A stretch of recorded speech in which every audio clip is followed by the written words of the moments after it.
Alhamdulillahilladzi anzala as-sakinata fi qulubil mu'minin liyazdadu imanan ma'a imanihim.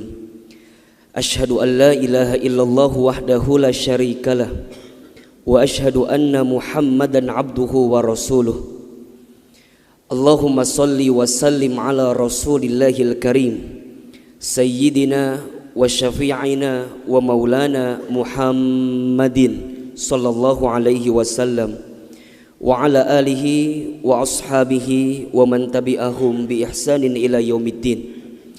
Faya ibadallah usi nafsi wa iyyakum bi taqwallah faqad fazal muttaqun.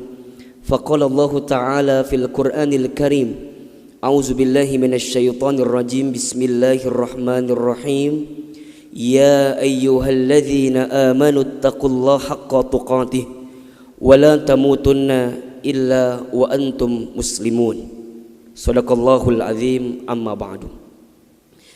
Hadirin jamaah salat Jumat Masjid Alumni IPB yang dirahmati Allah Subhanahu wa taala. Segala puji bagi Allah, segala bentuk syukur kita haturkan kepada Allah yang pada kesempatan siang ini dari sekian banyak yang Allah berikan usia, Allah berikan kesehatan, Allah memilih kita, melembutkan hati kita dan meringankan langkah kita untuk hadir ke masjid ini. Mudah-mudahan salat Jumat yang hari ini kita tunaikan menjadi salat Jumat terbaik dari sekian banyak salat Jumat yang pernah kita tunaikan. Yang kita berharap kepada Allah, semoga setiap langkahnya menggugurkan dosa-dosa kita semua. Setiap lantunan doanya, setiap khutbah yang didengarkannya, setiap gerakan solat yang nanti dilakukannya menjadi kebaikan di hadapan Allah Subhanahu wa taala. Ustadz Hilman, apa di antara indikatornya? Kalau solat Jumat ini mohon maaf hanya sekedar duduk biasa. Solat Jumat ini hanya sekedar datang biasa. Kalau solat Jumat ini hanya sekedar kemudian diam di masjid seperti biasa, barangkali tidak sedikit ada yang tertidur ketika salat Jumatnya, maka mohon maaf belum dikatakan berhasil salat Jumatnya. Tapi dikatakan ada dua indikator setidaknya yang membuat salat Jumat seseorang itu diterima oleh Allah Subhanahu wa taala. Pertama, setelah salat Jumat ada perubahan yang nampak dalam kehidupannya. Perubahan apa yang dimaksud? Tentu iman, takwa dan amal solehnya di hadapan Allah Subhanahu wa taala. Dan yang kedua, dengan hadirnya kita salat Jumat, kita bisa menyampaikan pesan kepada Allah Subhanahu wa taala. Bisa jadi ini salat Jumat kita yang terakhir dalam kehidupan kita. Maka lihat, hampir semua khatib Jumat ketika khutbah pasti membaca surat Ali Imran ayat 102. Ya ayyuhalladzina amanu taqullaha haqqa tuqatih wa la tamutunna illa wa antum muslimun. Dan janganlah kamu wafat kecuali dalam keadaan menjadi seorang muslim. Siapa yang punya kepastian, siapa yang punya keyakinan bahkan Jumat depan kita berjumpa lagi? Maka mohon maaf kalau sepekan ke belakang entah berapa banyak dosa yang kita lakukan. Sepekan ke belakang entah berapa banyak maksiat yang kita kerjakan. Maka kalau siang hari ini dari sekian banyak yang sibuk urusan dunia, kita dimudahkan oleh Allah, berharap kepada Allah sepulang dari sini dosa-dosa kita diampuni oleh Allah Subhanahu wa taala. Maka hadirin yang dirahmati Allah, mudah-mudahan kita semua kelak bisa menjadi pribadi yang lebih baik di hadapan Allah Subhanahu wa taala.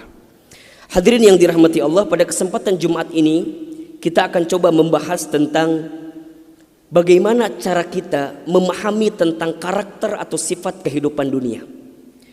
Banyak manusia yang menjalani kehidupan dunia dengan kondisi yang tidak bahagia. Banyak di antara kita yang menjalani kehidupan dunia stres menjalaninya, frustasi dibuatnya, bahkan seringkali gelisah menjadi sebuah hal yang pasti datang dalam kehidupannya. Dari sekian banyak faktor yang membuat manusia gelisah menjalani kehidupan, karena barangkali jawabannya mereka belum paham tentang sifat kehidupan dunia. Al-Imam Al-Ghazali menyebutkan ada 4 sifat kehidupan dunia yang harus dipahami oleh setiap hamba manusia yang hidup di dunia. Jika karakter ini paham, jika karakter ini hafal, maka insya Allah kita akan mudah menjalani kehidupan dunia. Ustadz Hilman, apa di antara 4 karakter itu? Pertama, dunia ini waktunya sari'ul waqt. Dunia ini singkat, padat, cepat. Allahu Akbar. Rasanya baru kemarin kita Ramadan, baru kemarin kita Lebaran. 40 hari lagi mungkin kurang lebih kita akan berjumpa dengan bulan suci Ramadan. Rasanya baru kemarin kita menikah dengan istri kita. Allahu Akbar. Kalau kita lihat akad nikah kita, buku nikah kita, mungkin sudah puluhan tahun kita menikah dengan istri kita. Rasanya baru kemarin kita bekerja di sebuah perusahaan. Baru kemarin Ustaz, tak terasa, Allahu Akbar, ternyata sudah 10 tahun kita bekerja di sana. Dunia ini cepat, singkat, padat. Apa yang menjadi finish utamanya? Kematian. Kullu nafsin dha'iqatul maut. Setiap manusia pasti akan berjumpa dengan yang namanya kematian. Kita ini mohon maaf, semua sedang berlomba dengan jadwal kematian masing-masing. Apapun profesinya, bagaimanapun jabatannya, seberapa banyak pun hartanya, tetap finishnya sama, wafat. Cuman yang namanya wafat, waktunya misteri, tempatnya misteri, sebabnya pun misteri. Jadi semua di antara kita ini sedang berlomba dengan waktu yang Allah pacu dalam kehidupan kita. Kalau manusia paham, waktunya singkat. Kalau manusia paham, waktu di dunia ini cepat, maka mohon maaf, dia tidak akan menyia-nyiakan sedetik pun waktu yang Allah berikan, kecuali untuk semakin mendekat kepada Allah Subhanahu wa taala. Maka lihat, di dalam Al-Qur'an berkali-kali Allah bersumpah dengan kalimat waktu. Bahkan ada surat dinamakan dengan kalimat waktu. Di waktu fajar Allah bersumpah wal fajr, demi waktu fajar. Naik waktu subuh Allah bersumpah dengan kalimat was-subhi idza tanaffas, demi waktu subuh. Naik waktu duha Allah bersumpah dengan kalimat wad-duha. Naik waktu siang Allah bersumpah dengan kalimat wan-nahar. Naik waktu asar Allah bersumpah dengan kalimat wal asr. Naik waktu malam Allah bersumpah dengan kalimat wal lail. Bahkan di sepertiga malam pun Allah bersumpah wa minal lail. Apa maknanya? Allah ingin ingatkan kita semua manusia yang diberikan kesempatan hidup di dunia. Hei manusia, hidup kamu singkat, cepat, padat.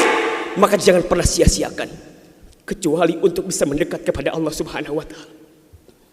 Yang bekerja harus punya target. Yang punya perusahaan harus punya target. Yang usaha, yang bisnis harus punya target. Apa targetnya? Bukan dunia, akhirat. Kalau target kita dunia, apa bedanya dengan orang yang tidak beriman?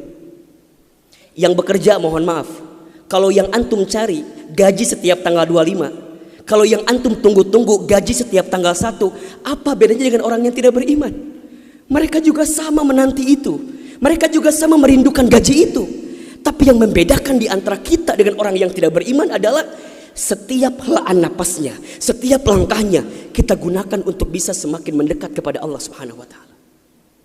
Maka lihat ciri yang kedua. Dunia itu karakternya wamal hayatud dunya illa laibun walahun. Dunia ini permainan dan senda gurau belaka. Al-An'am ayat 32. Hati-hati, siapapun di antara kita yang barangkali hari ini fokusnya dunia, siap-siap kita akan dipermainkan oleh dunia.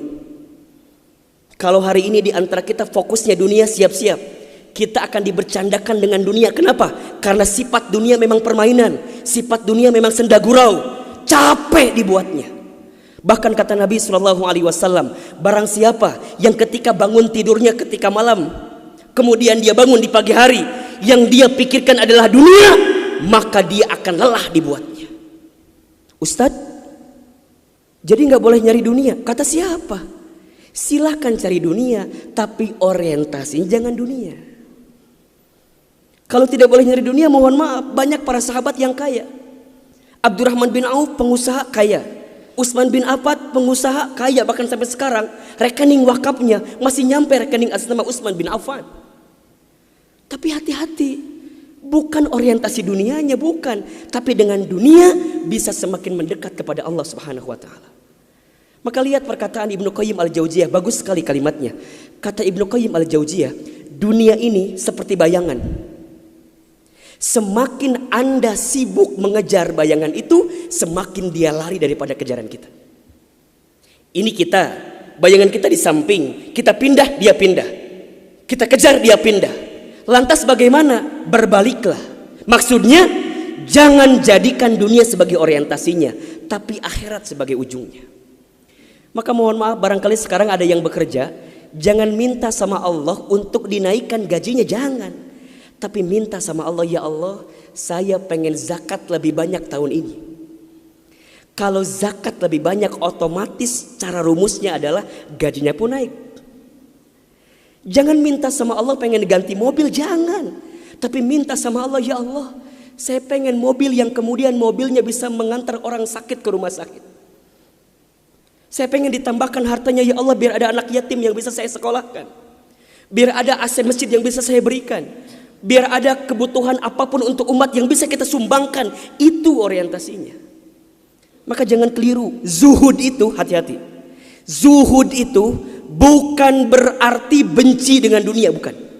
Zuhud itu dia sibuk dengan dunia, tapi dunianya menjadi jalan untuk mendapatkan akhiratnya. Karena kalau fokus dunianya, maka kita akan dibuat terombang-ambing karenanya. Yang ketiga, dunia ini cirinya al-makanul musibah. Dunia ini tempat musibah, tempat ujian. Allahu Akbar.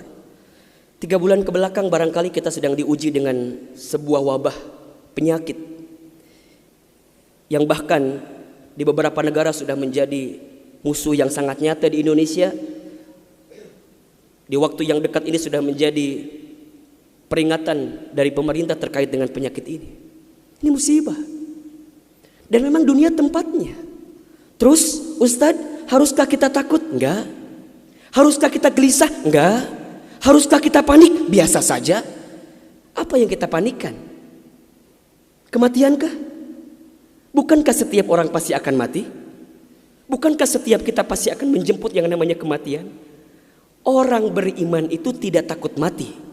Orang beriman tidak cari mati. Orang beriman tidak gelisah dengan mati. Justru orang beriman membuat persiapan-persiapan terbaik untuk menghadapi kematiannya. Maka mohon maaf lahir batin, virus corona barangkali ini cara Allah untuk ngingetin manusia bahwa kita semua akan kembali kepada Allah Subhanahu wa taala. Wala nabluwannakum bisyai'in minal khaufi wal ju'i wa naqsi minal amwal wal anfusi was samarati wa basyirus sabirin. Tugas kita hanya sabar menghadapinya. Bagaimana cara sabarnya? Tentu ikhtiar. Bagaimana Kemenkes memberikan peringatan kepada kita barangkali? Rajin cuci tangan di waktu yang sekarang dengan sabun. Yang sakit, yang batuk, yang pilek menggunakan masker. Kurangin bersentuhan dengan orang-orang yang sekiranya sedang punya penyakit. Itu kan ikhtiar dunia. Tapi ikhtiar akhiratnya jangan lupa. Apa itu? Alladzina idza asobathum musibah qalu inna lillahi wa inna ilaihi rajiun. Apa maknanya? Kembalikan sama Allah. Kullu da'in dawaun. Setiap penyakit ada obatnya. Dan obat yang paling mujarab, obat yang paling tangguh, obat yang paling hebat, obat yang datang dari Allah Subhanahu wa taala. Zikir pagi dan petang. Bahkan barangkali mungkin hadirin sudah tahu doa khusus yang Nabi ajarkan berangkat dari hadis Abu Daud ketika kita mendapatkan virus penyakit yang berbahaya. Allahumma inni a'udzubika minal barasi wal jununi wal judami wa min sayyi'il asqami. Ya Rabb, ya Rabb, sesungguhnya aku berlindung kepadamu dari penyakit belang, dari penyakit gila, dari penyakit kusta, dan kami pun berlindung kepadamu ya Allah dari penyakit yang mematikan, menyakitkan, bahkan mengerikan. Serahkan semuanya sama Allah. Dunia ini memang tempat musibah. Dan jangan kaget, setelah virus ini pasti akan datang musibah yang selanjutnya. Kemarin di Sukabumi baru gempa. Sebelumnya ada lagi longsor. Sebelumnya banjir. Memang tempatnya ujian, tempatnya musibah. Mohon maaf kalau kita hidup di dunia gak mau dikasih musibah, jangan hidup di dunia. Memang itu cirinya. Maka lihat ciri yang keempat. Apa itu Ustaz?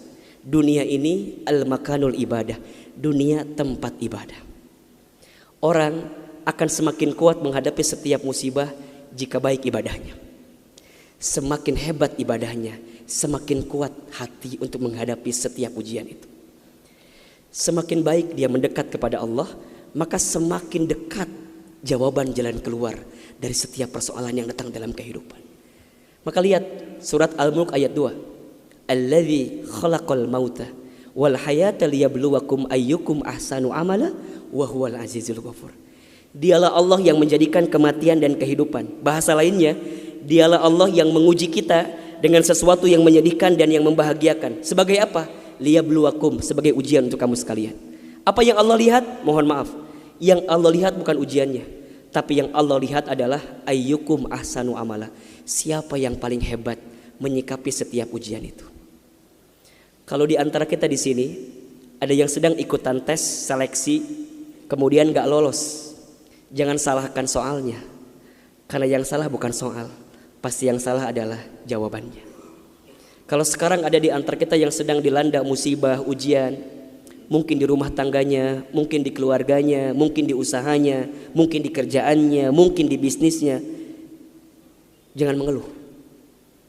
Karena Allah tidak mungkin memberikan beban kepada kita kecuali sesuai kemampuan kita.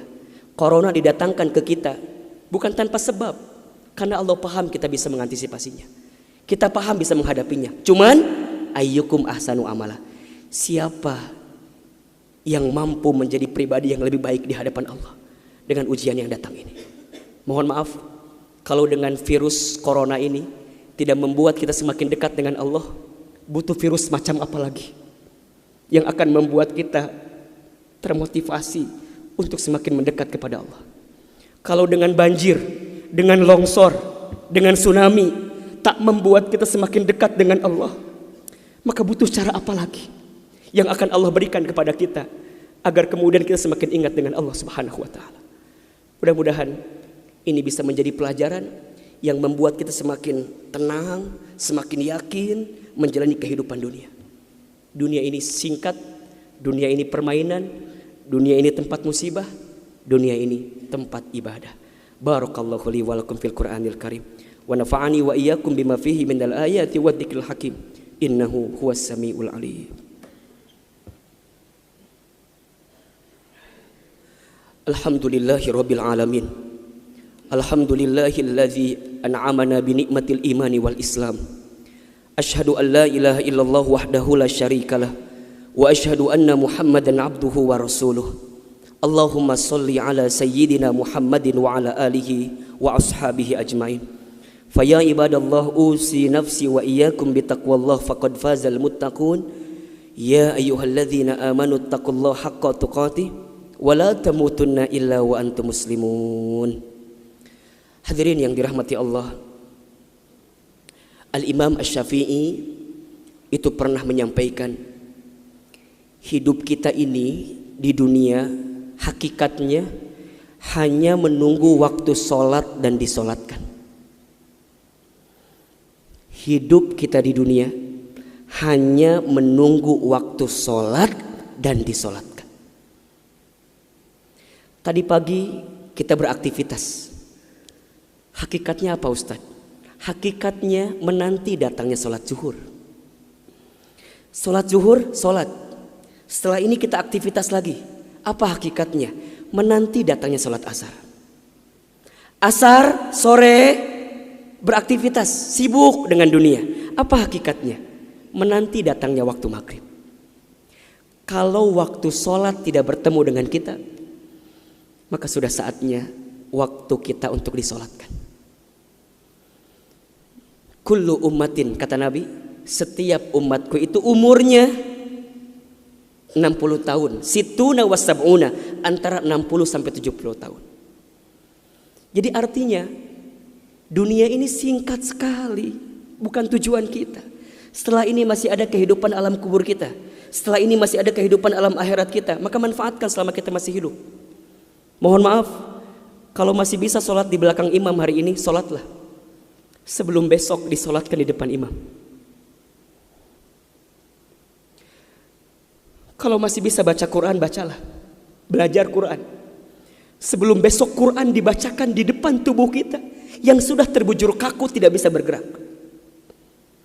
Kalau masih bisa berangkat ke masjid, berangkat. Sebelum besok tubuh kita digotong ke masjid untuk yang terakhir kalinya.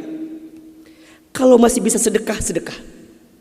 Karena berapa banyak orang yang sudah mati, orang yang sudah meninggal, minta sama Allah untuk dihidupkan kembali. Dan apa janjinya? Fa'asaddaqa wa akun minas solihin. Ya Allah, hidupkan aku kembali. Sebentar saja. Maka aku akan bersedekah dan menjadi orang yang soleh. Maka mohon maaf, siapapun di antara kita yang pernah punya dosa, catat baik-baik. Allah lebih mencintai orang yang banyak dosa, kemudian dia bertaubat kepada Allah, daripada orang yang soleh, sedangkan dia merasa tidak punya salah dalam kehidupan.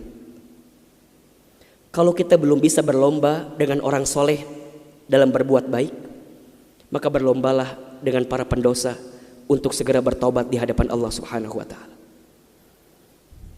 Kalau kita belum bisa berlomba dengan orang alim menyampaikan ilmu, berlombalah dengan orang jahil, dengan orang bodoh untuk belajar ilmunya Allah Subhanahu wa Ta'ala.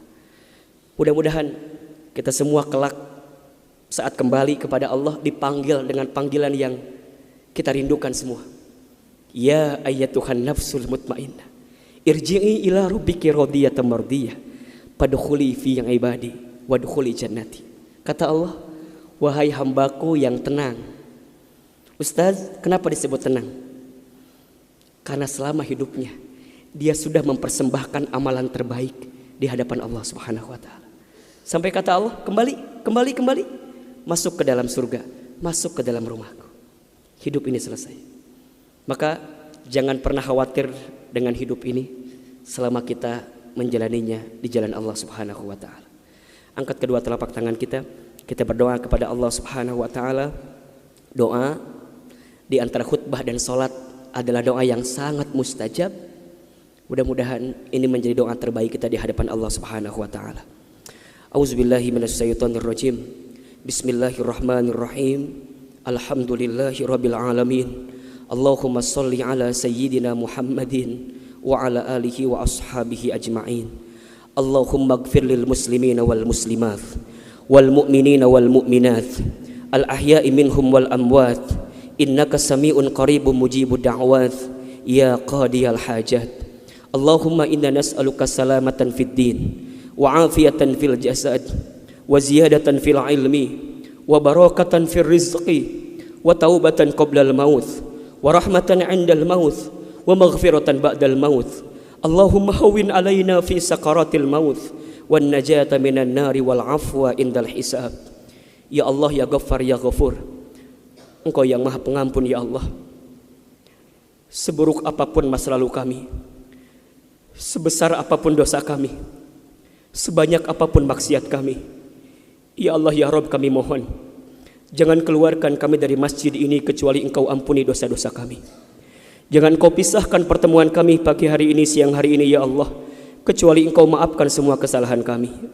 Ya Allah, ya Rabb, Engkau tahu betapa buruknya kami, betapa banyaknya dosa kami. Karena barangkali dosa kami yang belum Engkau ampuni membuat persoalan datang silih berganti dalam hidup kami, ya Rabb. Maka ya Allah, ya Allah, ya Allah, jangan wafatkan kami sebelum Engkau ampuni dosa-dosa kami, dosa-dosa orang tua kami, ya Allah. Maafkan kami jikalau pernah menyakiti hati orang tua kami, pernah menyinggung perasaan orang tua kami, belum sempat membahagiakan orang tua kami. Kami mohon dari hati yang paling dalam, ya Allah, jadikan sisa usia kami ke depan, ya Allah, kami isi dengan kebaikan, kami isi dengan amal soleh, kami isi dengan amal ibadah, kami isi dengan sesuatu yang bermanfaat di hadapan-Mu, ya Allah, ya Rabb. Ya Allah, ya Rabb, jaga kami dari berbuat maksiat. Jangan buat kami tenggelam dalam dosa, ya Allah. Karena barangkali usia kami semakin dekat dengan wafatnya, ya Allah, ya Rabb. Maka ya Allah, ya Rabb, siapapun di antara kami yang hari ini sedang punya persoalan, yang sedang gelisah, yang sedang punya masalah, ya Allah, kami mohon, hadirkan jalan keluar untuk semua persoalan kami, ya Allah. Ya Allah, ya Rabb, kami mohon, ya Allah, lindungi kami, jaga kami dari semua yang menyakiti kami, dari semua yang membahagiakan kami, termasuk virus corona, ya Allah, terhadap bangsa Indonesia ini, ya Allah. Allahumma inni a'udzubika minal barasi wal jununi wal judami wa min sayyi'il asqami. Ya Allah, ya Rabb, berikan kesempatan kepada kami untuk bertobat, berikan kesempatan kepada kami untuk beramal soleh di sisa usia kami, ya Allah. Ya Allah, sebentar lagi kami akan berjumpa dengan Ramadan. Izinkan kami berjumpa dengan Ramadan. Allahumma barik lana fi Rajab wa Sya'ban wa balighna Ramadan. Allahumma barik lana fi Rajab wa Sya'ban wa balighna Ramadan. Allahumma barik lana fi Rajab wa Sya'ban wa balighna Ramadan. Rabbana zalamna anfusana wa illam taghfir lana wa tarhamna lanakunanna minal khasirin. Rabbana taqabbal minna innaka antas samiul alim wa tub alaina innaka antat tawwabur rahim. Rabbana atina fid dunya hasanah wa fil akhirati hasanah wa qina azabannar. Subhana rabbika rabbil izzati amma yasifun wa salamun alal mursalin walhamdulillahi rabbil alamin. Innallaha ya'murukum bil 'adli wal ihsan wa ita'i dzil qurba wa yanha 'anil fahsya'i wal munkari wal baghi ya'izukum la'allakum tadhakkarun fastaghfiruh innahu huwal ghafurur rahim. Aqimis shalah.